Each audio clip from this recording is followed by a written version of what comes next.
India is a land of dreams, where images, however fleeting, are remembered long after the journey's end.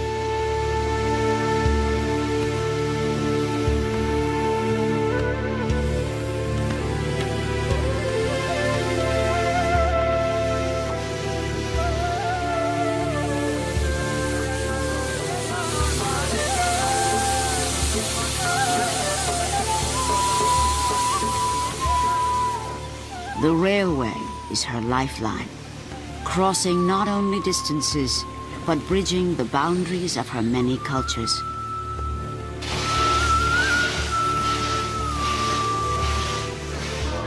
For over 900 million people, the railway has become a great unifier. Over 1.5 million must work to keep it going.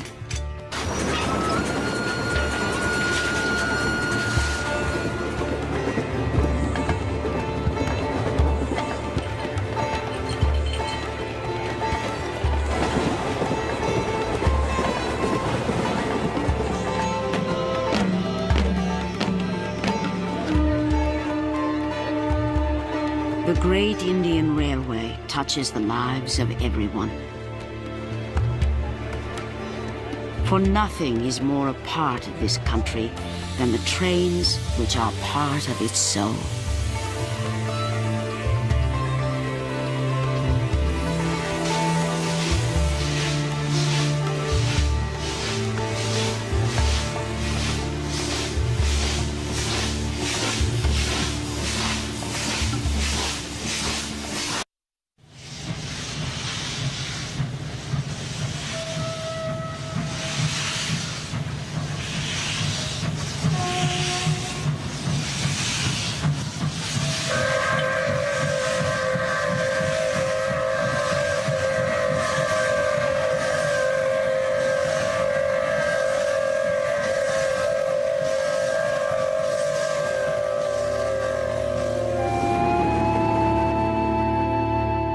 Over a century ago, the sound of the steam locomotive could be heard across the land as it rolled through the desert and the plains of India.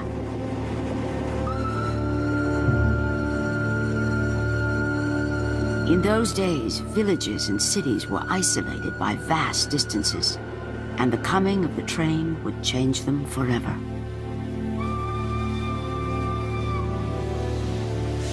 Legends were told of the great fire eater that walked on lines of steel and breathed white clouds of smoke. Those who did not fear it came to see it for themselves. In remote outposts where there were no stations, banyan trees often marked the train stop, and people anticipated its arrival like the coming of a great ship.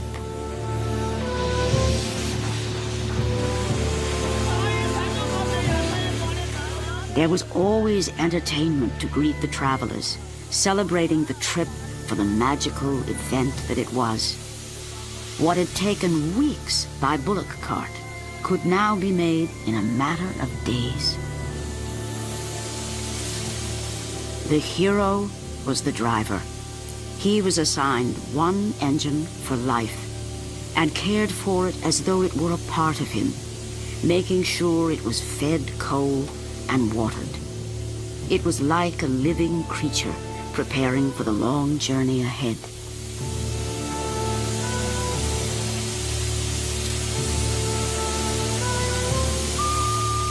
If there ever was a heart and soul of the railway, it began here, with these locomotives.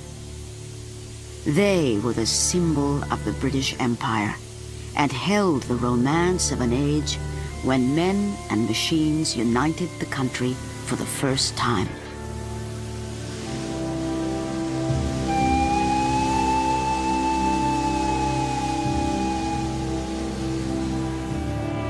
But this era couldn't last forever.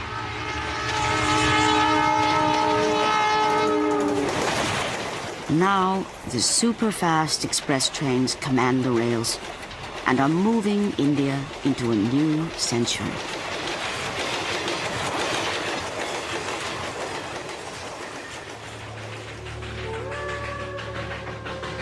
The railway is a living legacy of the British, who dominated the subcontinent for nearly 200 years. They laid down the first rails in 1850, and by Indian independence, dozens of railways reached across hundreds of princely states and territories. Today, all have been merged into one, stretching nearly 40,000 miles and connecting over 7,000 stations. It is the largest railway under a single management in the world.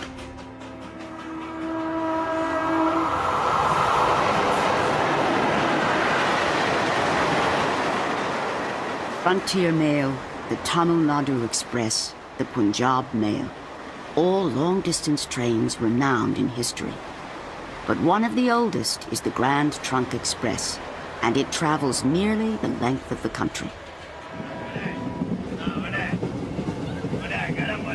Indians love to travel, whether it be on a religious pilgrimage or to visit relatives far away. They pack everything and bring everyone. They can go anywhere in the country for less than $7. Space has a whole different meaning on an Indian train.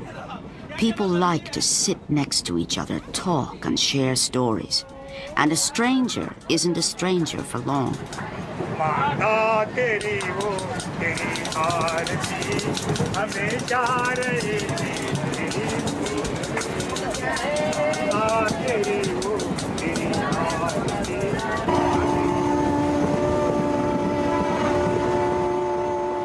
More than 11,000 trains travel through India every day.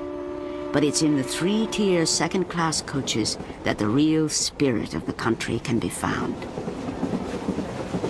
If anyone wants to know what India is all about, you could just travel in one of these trains and you could talk to people, you see. You'll actually meet people from different parts of the country, and you can actually have a look into the various cultures, you see. Now there's a cultural diversity in India. You can actually enjoy this cultural diversity traveling in such long trains, say, which goes from one end of the nation to the other end. So such long trains you can enjoy. If you're really interested, definitely you will experience it.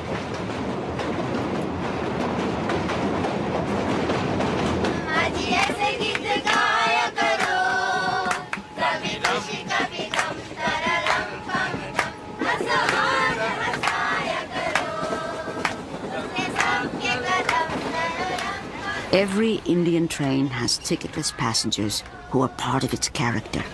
Gypsies, beggars, and sweeper boys who make their living earning tips between stations.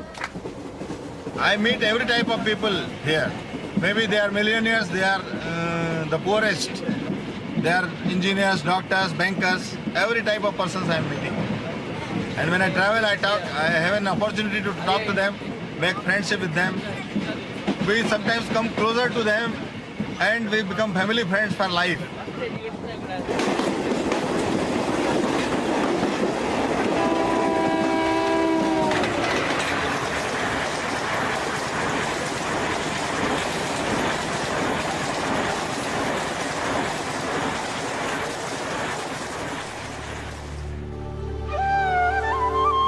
For centuries, explorers have been drawn to the east. In the 1660s, the British took possession of the strand of islands that curved into the Arabian Sea. They would make them the great port city of Bombay. Their gateway of India still stands as a memory of their empire's former glory. Bombay is now one of India's fastest-growing cities. And the British presence seems unchanged at Victoria Terminus.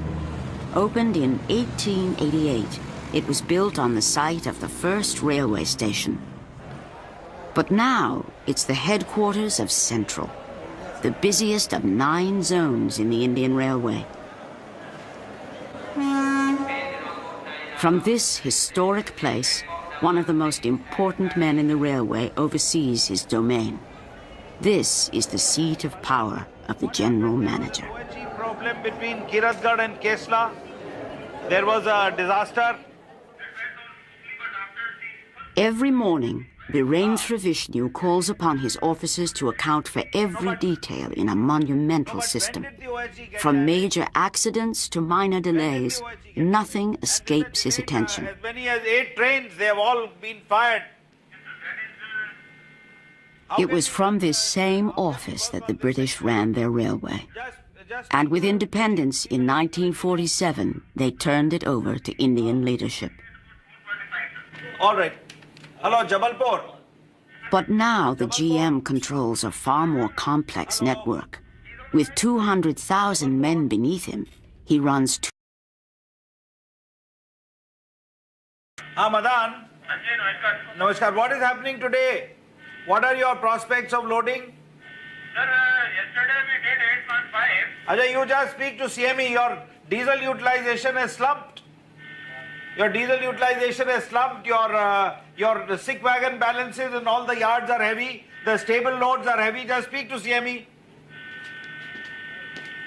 Hello. Hello Madan Yes, sir. हाँ लाल बोल रहा हूँ Katni shed for the last 15 days it has been having very high failure rate. Vishnu is more than a figurehead. If something goes wrong, he shoulders the full responsibility. And every month, he makes it a point to leave his office and visit his men in the field. Give your guidance.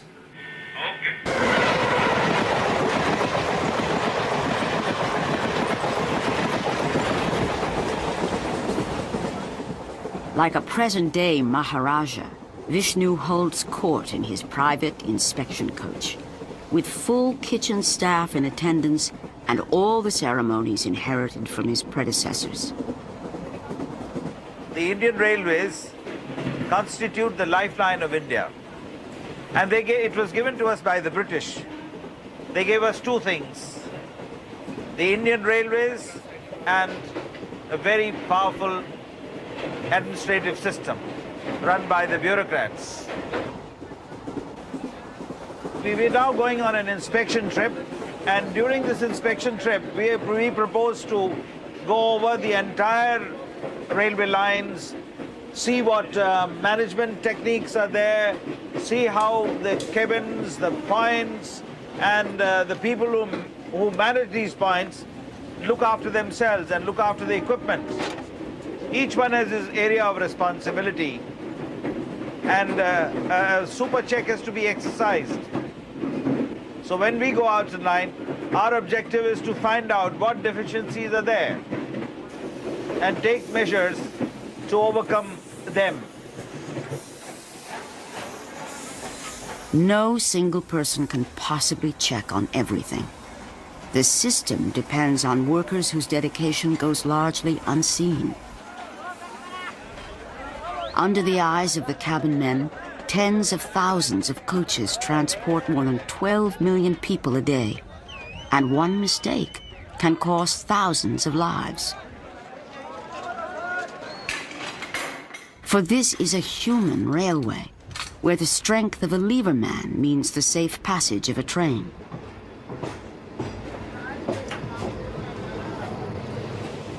It is the largest employer in the world. Officially 1.6 million work for the railway. But Vishnu estimates that nearly 80 million people depend on it for their livelihood.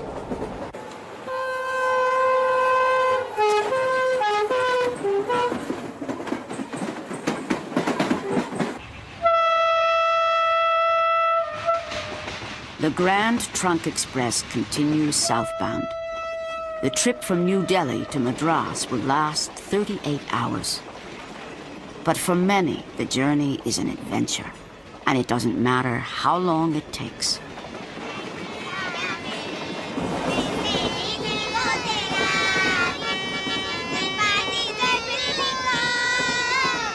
Long-distance trains have become temporary homes for village India, and those on board are captive audiences for ticketless travelers who earn their keep providing everything from entertainment to food. On a train, meals are a big event, and passengers are constantly being solicited with different kinds of fare.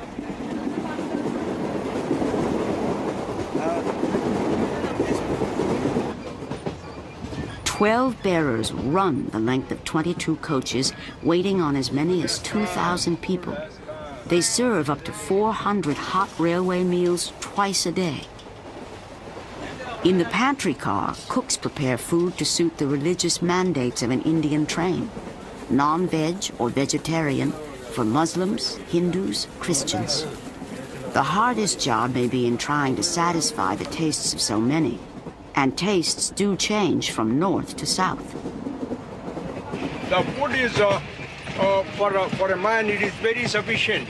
It is, we can comfortably, yes, it's more than sufficient for one person. It is given to us. Because here you have the rice and then dal, we call it the grants, and then vegetable also is available. Then it is a full meal for us.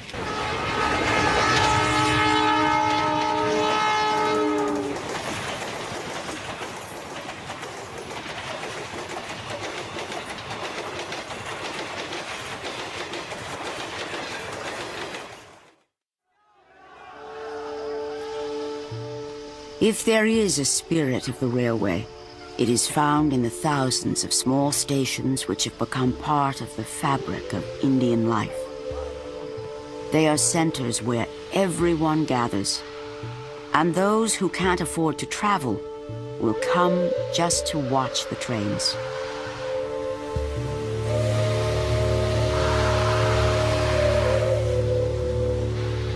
The most impressive arrivals have always been the broad-gauge steam locomotives, lovingly called the Black Beauties. They ride on the widest rails, and their wheels stand taller than a man. But their presence is now becoming rare, and those who grew up with them will miss them the most. Black is beautiful. Our steam locos are our black beauties. We feel with the phasing out of steam locos as if we are doing away with one of our kith and kin with whom we had blood relations.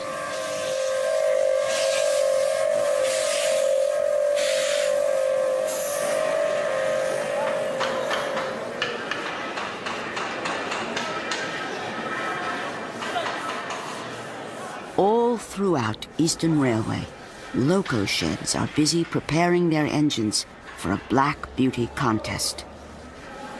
It is a competition like no other. Only the best engines are entered, and to win the Black Beauty is the highest honor a shed could have.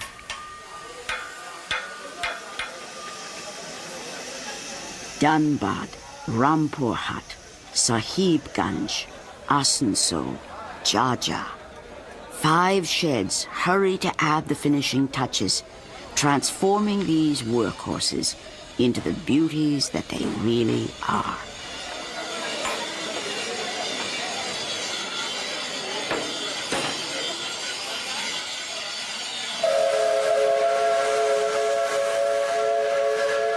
This possibly should be the very last Black Beauty contest of Indian Railways. We meant to bring to you the effect of the steam locos when they were in their heydays, to show how they looked, how they worked, and for just one more time, perhaps live and outlive the glory of those days when the steam locos bore the brunt of Indian Railways.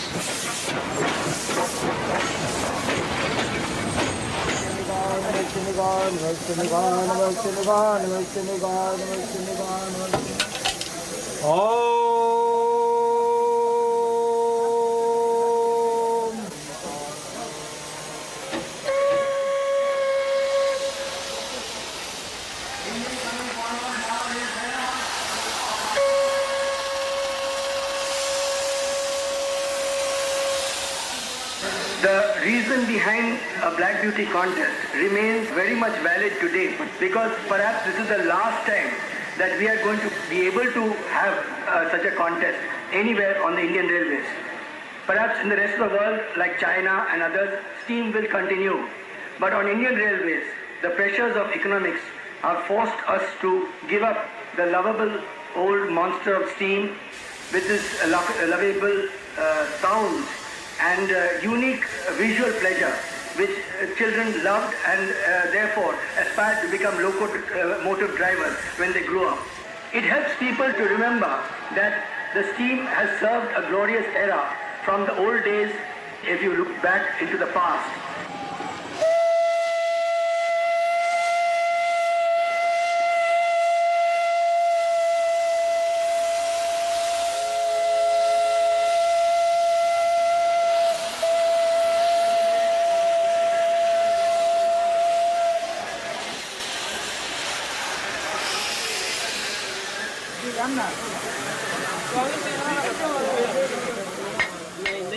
There is intense competition amongst all those who have slaved on these locomotives, these 10 competing locomotives, and therefore each one wants to win the prize.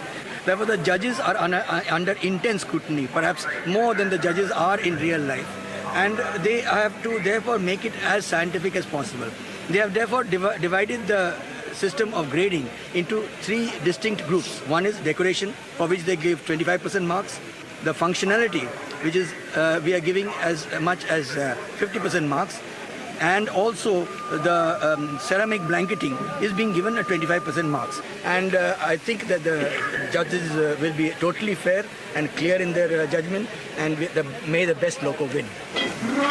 What is important, when the whole thing should be uniformly red. The moment you see a black spot, there's a time where there's a hole, and then the fire bars can burn. So when we are seeing the fire, you have to see that it looks uniformly red. That's it. There should be no localized black spots. Plus the thickness, the fire bed should be uniform. Those are things we have to look for. How is maintaining the fire? Very important. Everybody wants to win, and none more than Mr. Arora, a shed foreman who has worked in steam since he was 17. On board Ramparhat's engine, he is never at a loss for words. Explaining that even with all the hard work, they had just run out of time. Like all the engines, the judges take into account how efficiently she runs. They put her through the paces, while Arora hangs on like a doting father.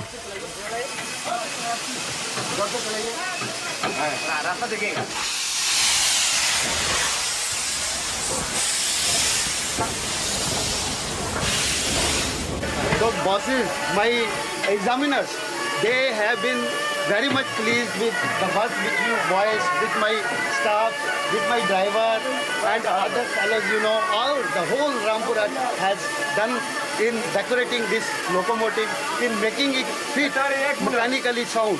And they have checked all the points, and I think we have got, if not 10%, then at least 90%. Now we should leave the result to Almighty God, So Almighty God is there. They parade in all their glory, and anticipation runs high. Now it's up to the judges to reveal the last Black Beauty winner.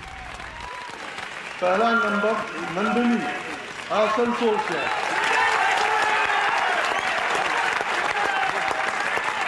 Eastern Railway Asansol Division hip hip hooray! Eastern Railway Asansol Division hip hip hooray!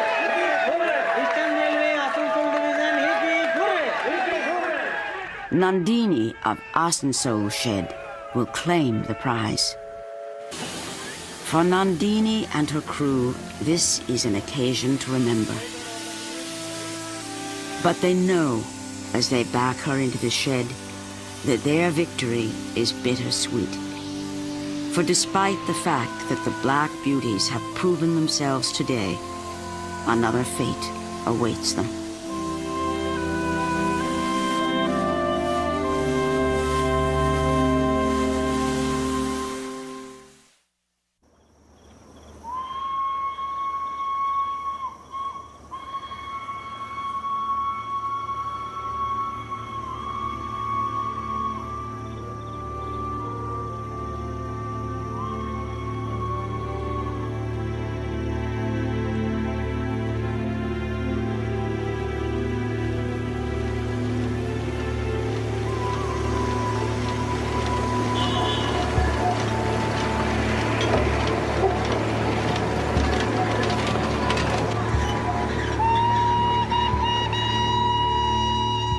In northeast India, a little toy train climbs the foothills of the Himalaya, the tallest mountains in the world.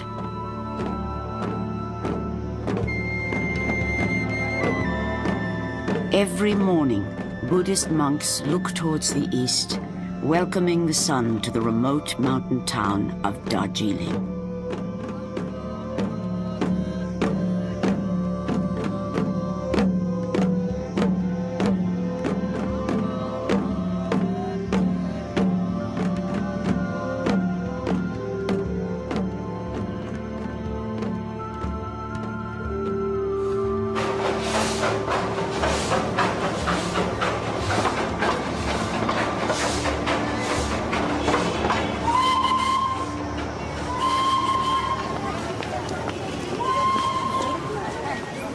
Darjeeling has always been a frontier town, where an oriental look enters the faces of India.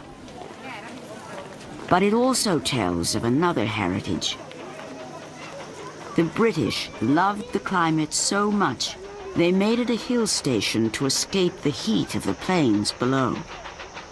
And the sounds of the train they brought echo up from the valleys.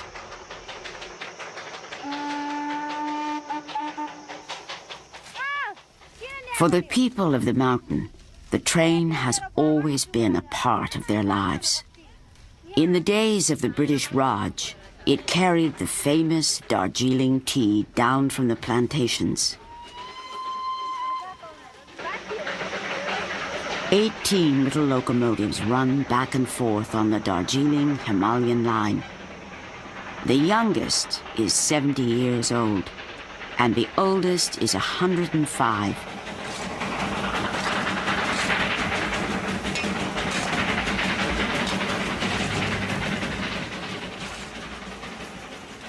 Every day, several trains climb from the plain of the Ganges in about the same amount of time it took Mark Twain when he came to Darjeeling in 1896.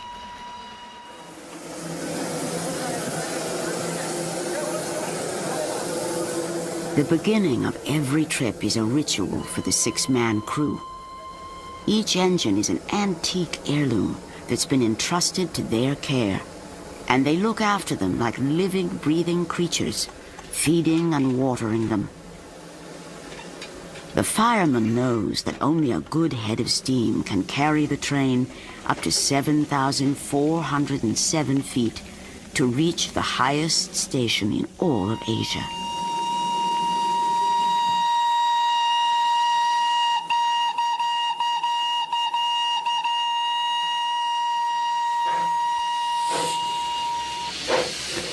With two men riding on front, ready to throw sand on the rails for traction, and a coal breaker riding on top, the train finally sets out.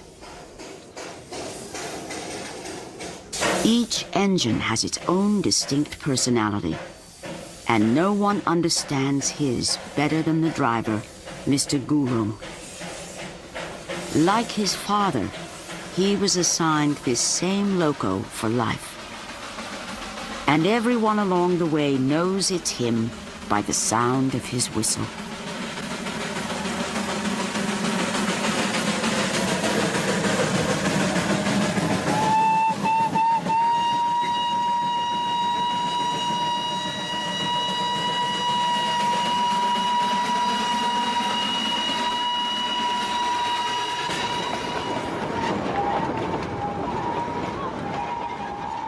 For Shurab Tenduf, one of many who have fought for its preservation, it's a reminder that some things do stay the same, and not to have it would be a great loss. When I was young, people really didn't travel that very much. The airplane hadn't arrived, and the train was an important image for all of us, an escape to the outer world, a chance to see something over the mountains. You had this train which represented to us an opportunity for adventure. We used to jump on and off the train. Tickets weren't that important. There's the chugging, the sound of the movement of the train, the energy of this train. It was like a little Tibetan terrier.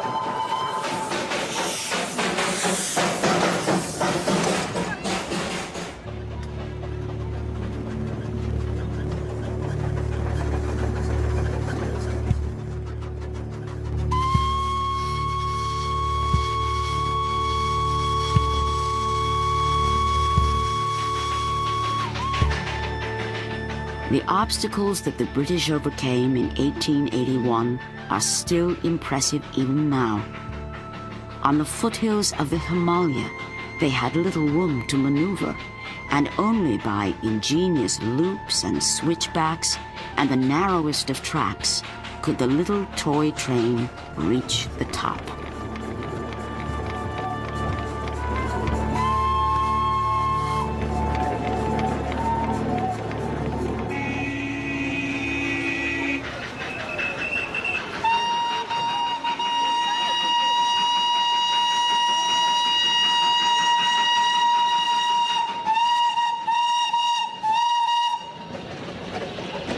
If the train does not run, we do feel that there is something absent, and we do feel it very strongly. But as long as it is there, yes, it's a part of life. And every day if we don't see it, we see that something definitely is missing.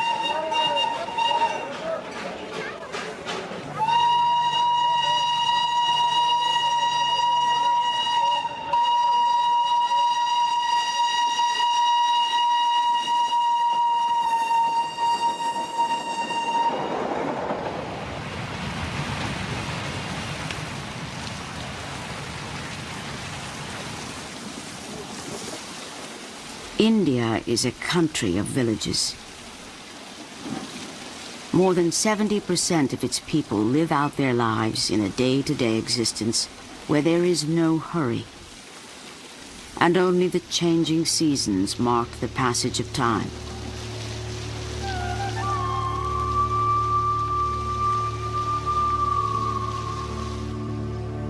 This is where the railway is a lifeline, bringing these remote areas in touch with the rest of the world. In South India, Pallur is one of thousands of small way stations which haven't changed much since British colonial times.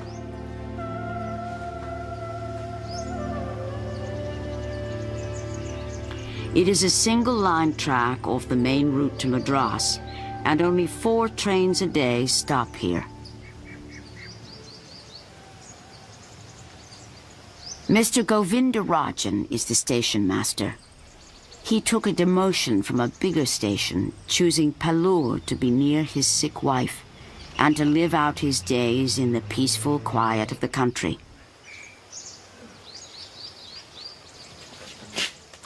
He shares his responsibilities with Kamakshi, a railway widow, who is officially the sweeper porter. Between the two of them, they run the entire station.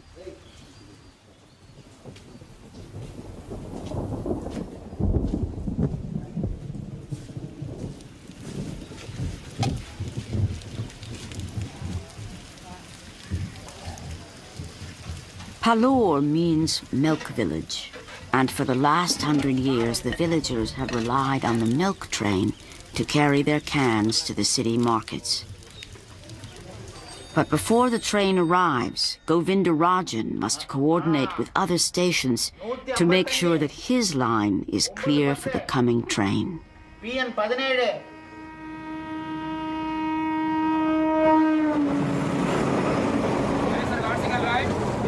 right. It is a time-honored system in place since the days of the British. A bull token must be carried by the driver, giving him the right-of-way on a single-line track. At every station, he must pass the token and pick up another. Only then will he have permission to continue on his way. 55. Now, I am asking line clear.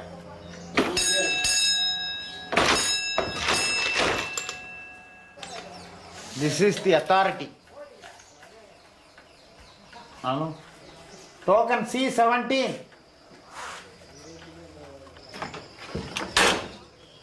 The line is officially open, and Kamakshi can change the signals that will indicate to the driver that the track ahead is safe.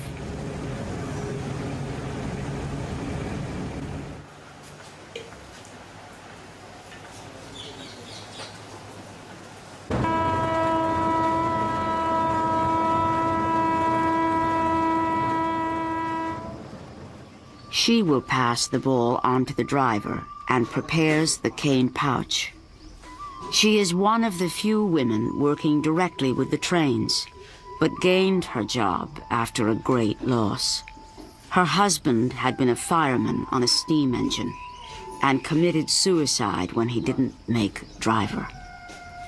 It is the railway's custom to give a position to the widow, and Kamakshi will have a job for life.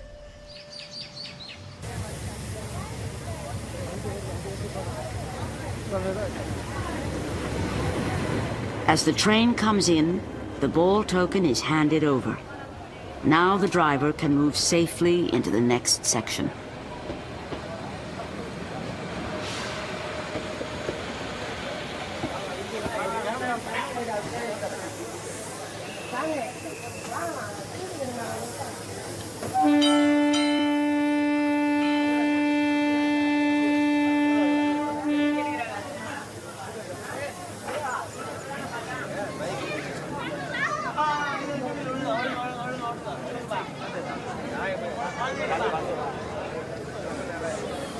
Mr. Govindarajan has dedicated 33 years of his life to the railway and understands better than anyone how much these trains mean to rural India.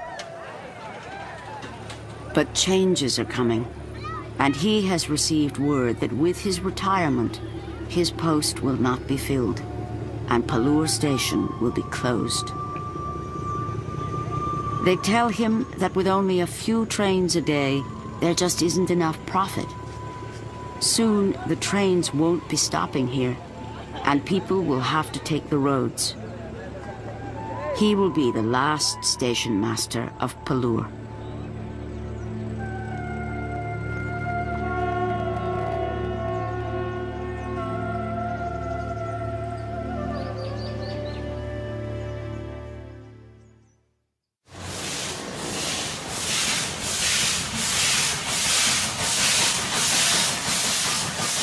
On Southern Railway, south of Madras, the Pondicherry Special makes her last journey.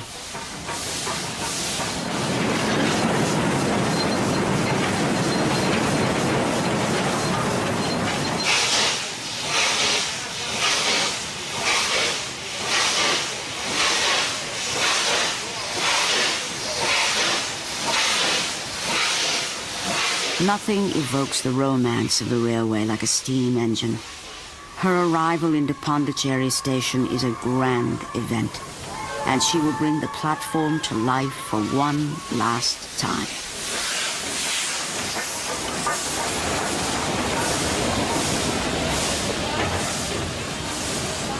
This is one of the few holdouts of steam. The locomotives were phased out of the big cities years ago, and now even small stations are seeing them vanish.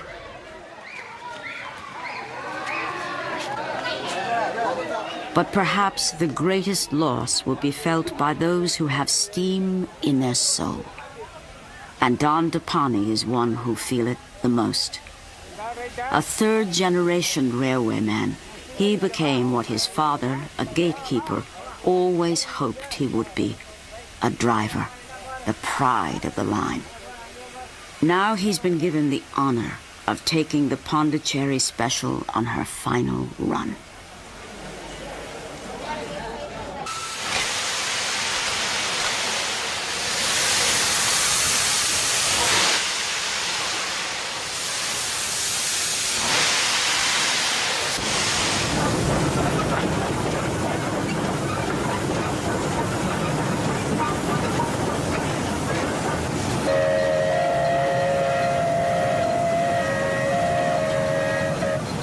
His engine may be old and worn down by age, But Don Depani knows that what he is doing is something noble and historic.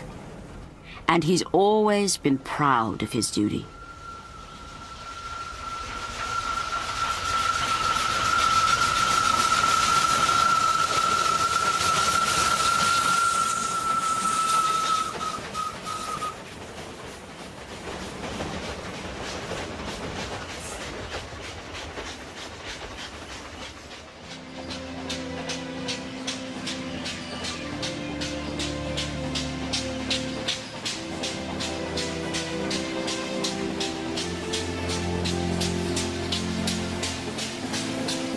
In India, the relationship between railwaymen has always been like family. The firemen, guards, cabin masters, and gatekeepers all have developed a deep bond through the years.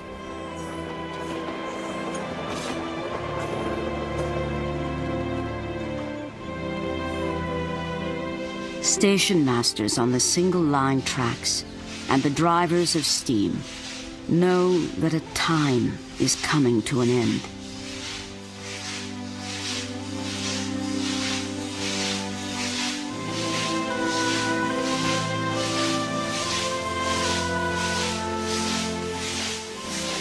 Now, the trading of the cane pouch marks the changing of the guard.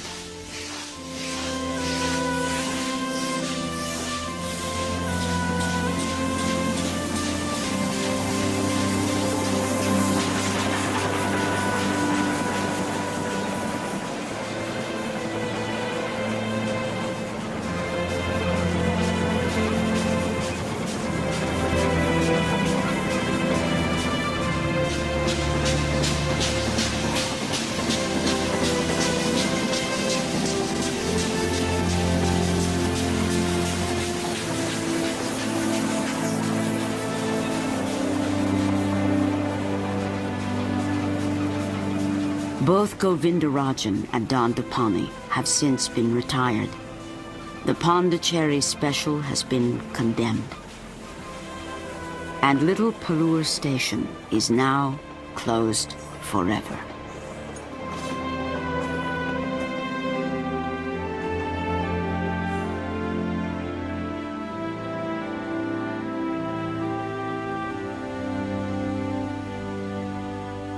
Varanasi, Madurai, Bardhaman. These are some of the sheds where generations of workers were born to serve the locomotive, with a craft held sacred. And where it was always believed that a father's knowledge would one day be handed down to his son.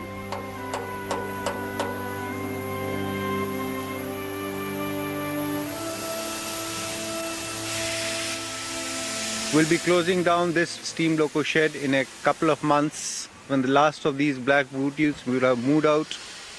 This shed had something like 71 locomotives a few years back. What we feel sad about the whole thing is that something which fascinated every railway traveler over many, many years is dying out.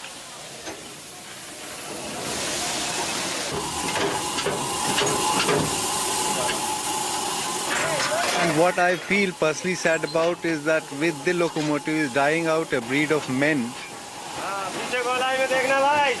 who had nerves of steel. They were men of muscle, understood metal, what it was all about.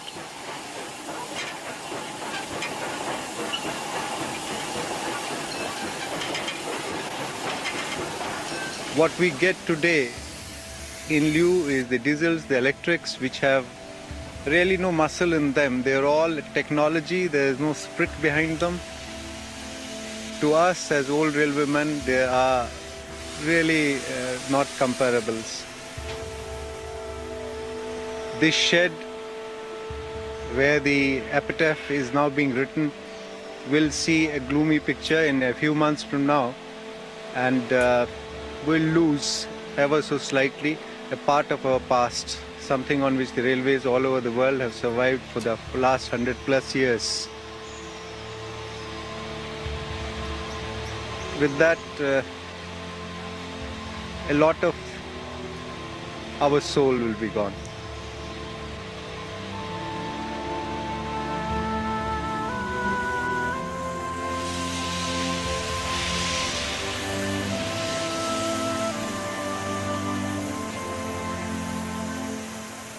Every day, more and more black beauties are being pulled from the working lines. The iron beasts are now easy prey to scavengers who will take even their last bits of precious coal. The once busy sheds are becoming graveyards.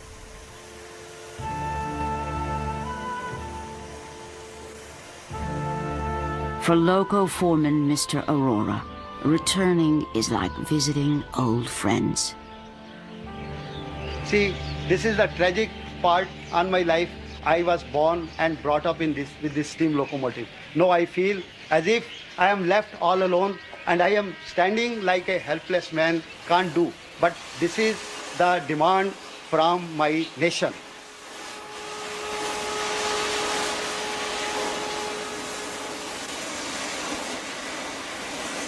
I feel as if a most loving member of my family is being cut into pieces.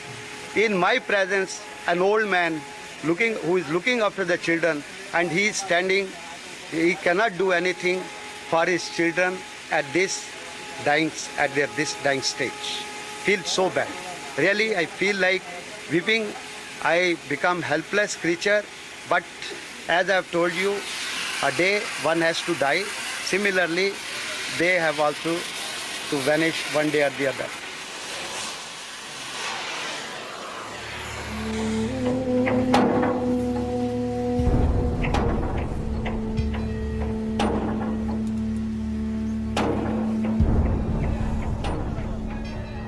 All across India, steam sheds have turned into auction houses. The locomotives await the highest bidder.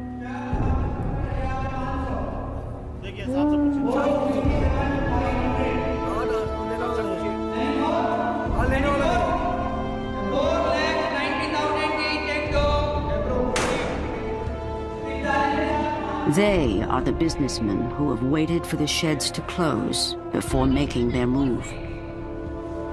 They buy the engines, which are, to them, worth only their weight in scrap metal.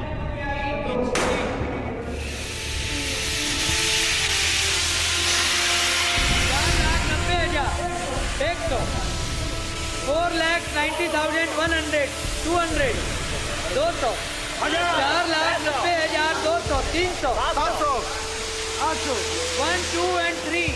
Sold.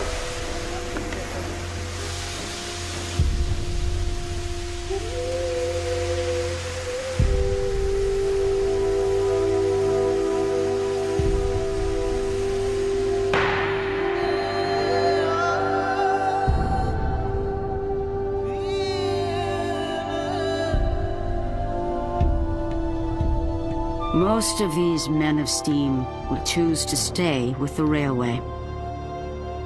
Some will have to be retrained, and others may have to relocate far from their homes. But for all, a way of life is over.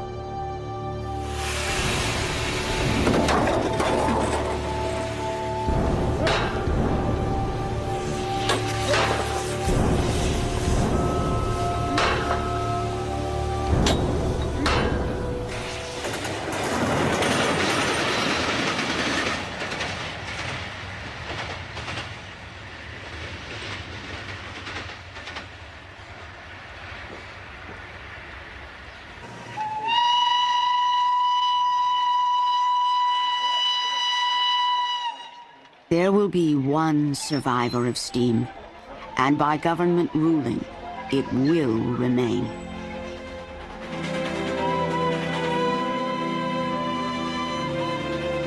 It is the Darjeeling Himalayan toy train, the oldest mountain railway in India.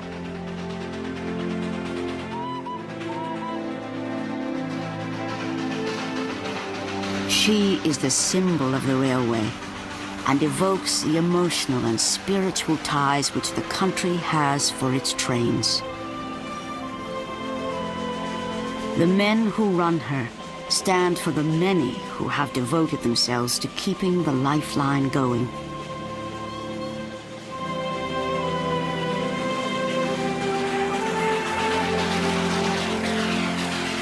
And for all those whose lives it touches, this will always be the Great Indian Railway.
Event that it was.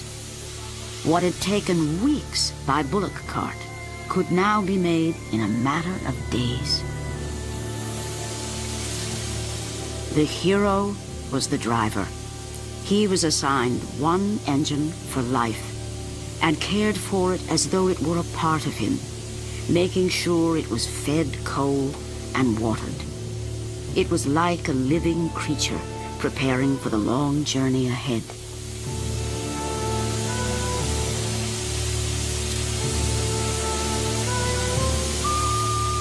If there ever was a heart and soul of the railway, it began here, with these locomotives.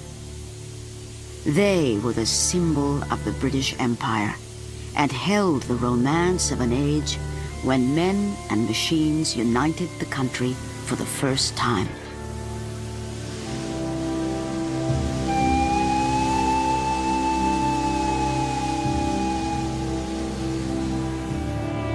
But this era couldn't last forever.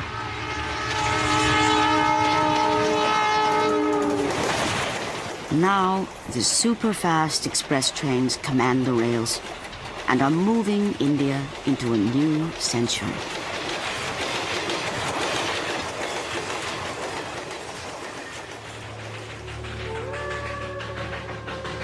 The railway is a living legacy of the British, who dominated the subcontinent for nearly 200 years. They laid down the first rails in 1850, and by Indian independence, dozens of railways reached across hundreds of princely states and territories. Today, all have been merged into one, stretching nearly 40,000 miles and connecting over 7,000 stations. It is the largest railway under a single management in the world.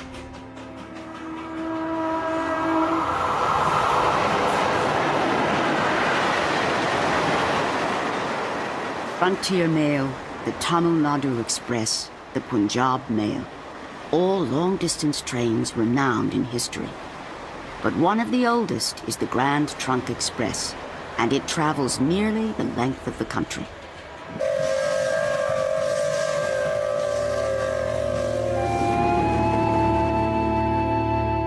Over a century ago, the sound of a steam locomotive could be heard across the land as it rolled through the desert and the plains of India.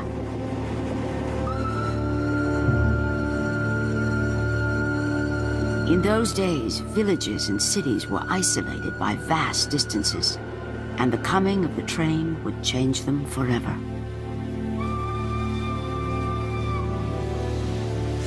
Legends were told of the great fire eater that walked on lines of steel and breathed white clouds of smoke.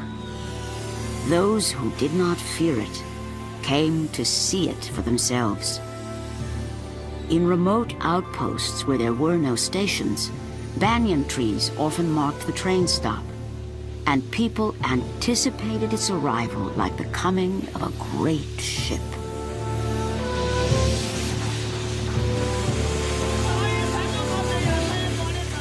There was always entertainment to greet the travelers, celebrating the trip for the magical.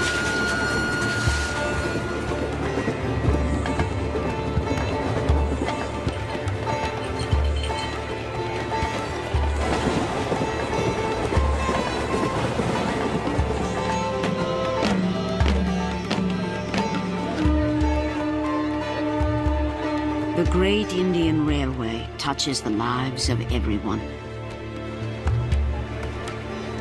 For nothing is more a part of this country than the trains which are part of its soul.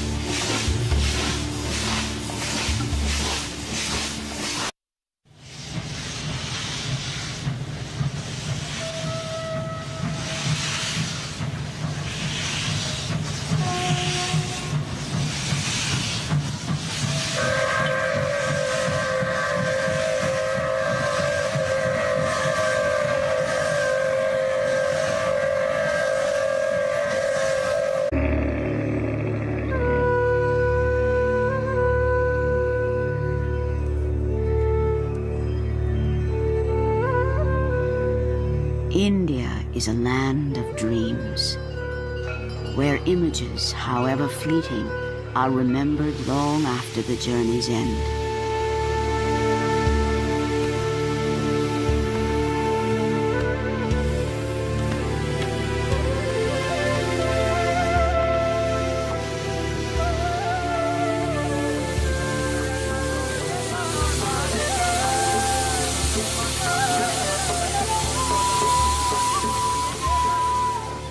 The railway is her lifeline, crossing not only distances, but bridging the boundaries of her many cultures.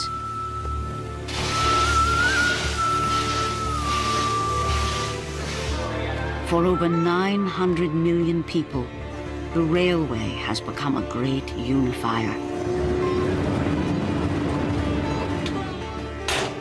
Over 1.5 million must work to keep it going.